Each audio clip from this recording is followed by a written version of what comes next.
اعوذ باللہ من الشیطان الرجیم بسم اللہ الرحمن الرحیم۔ صلح حدیبیہ اور ابو جندل رضی اللہ تعالیٰ عنہ اور ابو بصیر رضی اللہ تعالیٰ عنہ کا قصہ۔ سن 6 ہجری میں حضور اقدس صلی اللہ علیہ وسلم عمرہ کے ارادہ سے مکہ تشریف لے جا رہے تھے۔ کفار مکہ کو اس کی خبر ہوئی اور وہ اس خبر کو اپنی ذلت سمجھے، اس لیے مزاحمت کی اور حدیبیہ میں آپ صلی اللہ علیہ وسلم کو رکنا پڑا۔ جانصار صحابہ ساتھ تھے جو حضور صلی اللہ علیہ وسلم پر جان قربان کرنا فخر سمجھتے تھے، لڑنے کو تیار ہو گئے، مگر حضور صلی اللہ علیہ وسلم نے مکہ والوں کی خاطر سے لڑنے کا ارادہ نہیں فرمایا اور صلح کی کوشش کی۔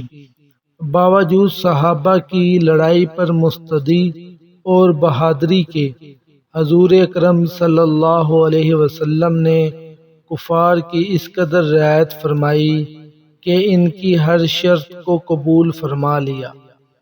صحابہ کو اس طرح دب کر صلح کرنا بہت ہی ناگوار تھا، مگر حضور صلی اللہ علیہ وسلم کے ارشاد کے سامنے کیا ہو سکتا تھا کہ جانصار تھے اور فرما بردار، اس لیے حضرت عمر رضی اللہ تعالیٰ عنہ جیسے بہادروں کو بھی دبنا پڑا۔ صلح میں جو شرائط طے ہوئیں، ان شرطوں میں ایک یہ شرط بھی تھی کہ کافروں میں سے جو شخص اسلام لائے اور ہجرت کرے، مسلمان اس کو مکہ واپس کر دیں، اور مسلمانوں میں سے خدا نخواستہ اگر کوئی شخص مرتد ہو کر چلا آئے تو وہ واپس نہ کیا جائے۔ یہ صلح نامہ ابھی تک پورا لکھا بھی نہیں گیا تھا کہ حضرت ابو جندل رضی اللہ تعالیٰ عنہ ایک صحابی تھے جو اسلام لانے کی وجہ سے طرح طرح کی تکلیفیں برداشت کر رہے تھے اور زنجیروں میں بندھے ہوئے تھے۔ اسی حالت میں گرتے پڑتے مسلمانوں کے لشکر میں اس امید پر پہنچے کہ ان لوگوں کی حمایت میں جا کر اس مصیبت سے چھٹکارا پاؤں گا۔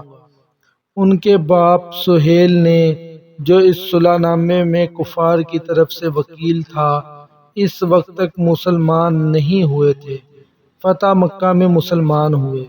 انہوں نے صاحبزادہ کے تماچے مارے اور واپس لے جانے پر اصرار کیا۔ حضور صلی اللہ علیہ وسلم نے ارشاد فرمایا کہ ابھی صلح نامہ مرتب بھی نہیں ہوا، اس لیے ابھی پابندی کس بات کی، مگر انہوں نے اصرار کیا۔ اور پھر حضور صلی اللہ علیہ وسلم نے فرمایا، ایک آدمی مجھے مانگا ہی دے دو، مگر وہ لوگ ضد پر تھے، نہ مانے۔ ابو جندل رضی اللہ تعالیٰ عنہ نے مسلمانوں کو پکار کر فرمایا بھی کہ میں مسلمان ہو کر آیا اور کتنی مصیبتیں اٹھا چکا، اب واپس کیا جا رہا ہوں۔ اس وقت مسلمانوں کے دلوں پر جو گزر رہی ہوگی اللہ ہی کو معلوم ہوگا، مگر حضور صلی اللہ علیہ وسلم کے ارشاد سے واپس ہوئے۔ حضور صلی اللہ علیہ وسلم نے تسلی فرمائی اور صبر کرنے کا حکم دیا اور فرمایا کہ ان قریب حق تعالی شانہ تمہارے لیے راستے نکالیں گے۔ صلح نامہ مکمل ہو جانے کے بعد ایک دوسرے صحابی ابو بصیر رضی اللہ تعالیٰ عنہ بھی مسلمان ہو کر مدینہ منورہ پہنچے۔ کفار نے ان کو واپس بلانے کے لیے 2 آدمی بھیجے۔ حضور اقدس صلی اللہ علیہ وسلم نے حسب وعدہ واپس فرما دیا۔ ابو بصیر رضی اللہ تعالیٰ عنہ نے عرض بھی کیا، یا رسول اللہ، میں مسلمان ہو کر آیا، آپ مجھے کفار کے پنجہ میں پھر بیچتے ہیں۔ آپ صلی اللہ علیہ وسلم نے ان سے بھی صبر کرنے کو ارشاد فرمایا اور فرمایا انشاءاللہ ان قریب تمہارے واسطے راستے کھلیں گے۔ یہ صحابی ان دونوں کافروں کے ساتھ واپس ہوئے۔ راستہ میں ان میں سے ایک سے کہنے لگے، یار تیری تلوار تو بڑی نفیس معلوم ہوتی ہے۔ شیخی باز آدمی ذرا سی بات میں پھول ہی جاتا ہے۔ وہ نیام سے تلوار نکال کر کہنے لگا، ہاں میں نے بہت سے لوگوں پر اس کا تجربہ کیا ہے۔ یہ کہہ کر تلوار ان کے حوالے کر دی۔ انہوں نے اس کا تجربہ کیا۔ دوسرا ساتھی یہ دیکھ کر کہ ایک کو تو نپٹا دیا، اب میرا نمبر ہے، بھاگا ہوا مدینہ آیا اور حضور اکرم صلی اللہ علیہ وسلم کی خدمت میں حاضر ہو کر عرض کیا کہ میرا ساتھی مر چکا ہے، اب میرا نمبر ہے۔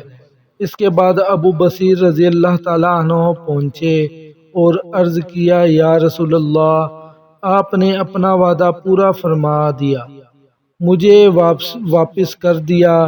مجھ سے کوئی عہد ان لوگوں کا نہیں ہے جس کی ذمہ داری ہو، وہ مجھے میرے دین سے ہٹاتے ہیں، اس لیے میں نے یہ کیا۔ حضور صلی اللہ علیہ وسلم نے فرمایا، لڑائی بھڑکانے والا ہے، کاش کوئی اس کا معین و مددگار ہوتا۔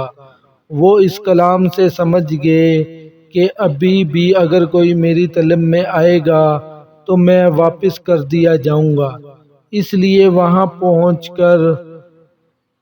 وہاں سے چل کر سمندر کے کنارے ایک جگہ آ پڑے۔ مکہ والوں کو اس قصے کا حال معلوم ہوا تو ابو جندل رضی اللہ تعالیٰ عنہ، جن کا قصہ پہلے گزرا، چھپ کر وہاں پہنچ گئے۔ اس طرح جو شخص مسلمان ہوتا وہ ان کے ساتھ جا ملتا۔ چند روز میں یہ ایک مختصر سی جماعت ہو گئی۔ جنگل میں جہاں نہ کھانے کو کوئی انتظام، نہ وہاں باغات، نہ آبادیاں، اس لیے ان لوگوں پر جو گزری ہوگی وہ تو اللہ ہی کو معلوم ہوگا، مگر جن ظالموں کے ظلم سے پریشان ہو کر یہ لوگ بھاگے تھے، ان کا راستہ بند کر دیا۔ جو قافلہ ادھر کو جاتا اس سے مقابلہ کرتے اور لڑتے، حتیٰ کہ کفار مکہ نے پریشان ہو کر حضور صلی اللہ علیہ وسلم کے خدمت میں عاجزی اور منت کر کے اللہ کا اور رشتہ داری کا واسطہ دے کر آدمی بھیجا کہ اس بے سری جماعت کو اپنے پاس بلا لیں، یہ معاہدے میں تو داخل ہو جائیں اور ہمارے لیے آنے جانے کا راستہ کھل جائے۔ لکھا ہے کہ حضور صلی اللہ علیہ وسلم کا اجازت نامہ جب ان حضرات کے پاس پہنچا تو ابو بصیر رضی اللہ تعالیٰ عنہ مرض الموت میں گرفتار تھے۔ حضور صلی اللہ علیہ وسلم کا والا نامہ ہاتھ میں تھا، اسی حالت میں انتقال فرمایا، رضی اللہ عنہ ورضوا عنہ۔ آدمی اگر اپنے دین پر پکا ہو، بشرطیہ دین بھی سچا ہو، تو بڑی سے بڑی طاقت اسے نہیں ہٹا سکتی، اور مسلمان کی مدد کا تو اللہ کا وعدہ ہے، بشرطیہ وہ مسلمان ہو۔ اللہ پاک ہمیں بھی دین پہ چلنے کی اور اس پر عمل کرنے کی توفیق عطا فرمائے۔